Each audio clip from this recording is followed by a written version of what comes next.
ನಮಃ ಶಿವಾಯ. ಸಮುದ್ರದಂಥ ಪ್ರೀತಿ ನೋಡಬೇಕಂದ್ರೆ, ಸಮುದ್ರದಷ್ಟು ಪ್ರೀತಿನ ನೋಡಬೇಕಂದ್ರೆ ಜೀವನದ ಕೊನೆ ನೋಡಿ ಜೀವನದ ಕೊನೆಯಲ್ಲಿ ಮಾತ್ರ ನೋಡೋಕ್ಕೆ ಸಾಧ್ಯ. ನನ್ನ ಹೆಜ್ಜೆಗಳ ಥರ ಸಮುದ್ರದಷ್ಟು ಪ್ರೀತಿನ ಕೊಡ್ತೀನಿ ಅಂದರೆ ಒಂದೇ ಸರಿ ಸಮುದ್ರದಷ್ಟು ಯಾರೂ ತೊಗೊಳಕ್ಕಾಗಲ್ಲ. ಸಮುದ್ರದಿಂದ ದಿನ ಸ್ವಲ್ಪ ಪ್ರೀತಿ ಎತ್ತಿ ಬೊಕ್ಸೆ ತೆಗೆದು ಕೊಡ್ತೀನಿ, ಪ್ರೀತಿ ತೊಗೊತೀರ, ಅದು ತೊಗೊಬೋದು. ಯಾವ ಥರ ಗೊತ್ತಾ? ಸಮುದ್ರನ ನಮ್ಮನ್ನು ಪ್ರೀತಿ ಮಾಡ್ದಂಗೆ ಮುಟ್ಟುತ್ತೆ ಹೋಗುತ್ತೆ. ಸಮುದ್ರನೇ ನಮ್ಮ ಮೇಲೆ ಬಂದ್ಬಿಟ್ರೆ ನಾವು ಸಮುದ್ರದೊಳಗಡೆ ಹೋಗ್ಬಿಡ್ತೀರಿ. ಅದಕ್ಕೆ ಸಮುದ್ರ ನಮ್ಮನ್ನು ಮುಟ್ಟೋ ಥರ ಪ್ರೀತಿ ಕೊಡಬೇಕು ದಿನ. ಸಮುದ್ರದಷ್ಟು ಪ್ರೀತಿ ಅದು. ಈ ಥರ ನೋಡಿರಿ, ನಮ್ಮ ಹೆಜ್ಜೆ ಕೂಡ ಮುಟ್ಟಿ ಹೋಗುತ್ತೆ ದಿನ.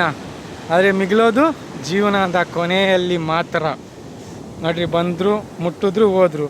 ಪೂರ್ತಿ ಸಮುದ್ರನೇ ನಮ್ಮ ಮೇಲೆ ಬಂತಾ? ಪೂರ್ತಿ ಸಮುದ್ರನೇ ನಮ್ಮ ಮೇಲೆ ಬಂದಿದ್ದ ದಿನ ಅದು ಪ್ರೀತಿ ಅಲ್ಲ, ದ್ವೇಷ ಆಗುತ್ತೆ. ಓಂ ನಮಃ ಶಿವಾಯ.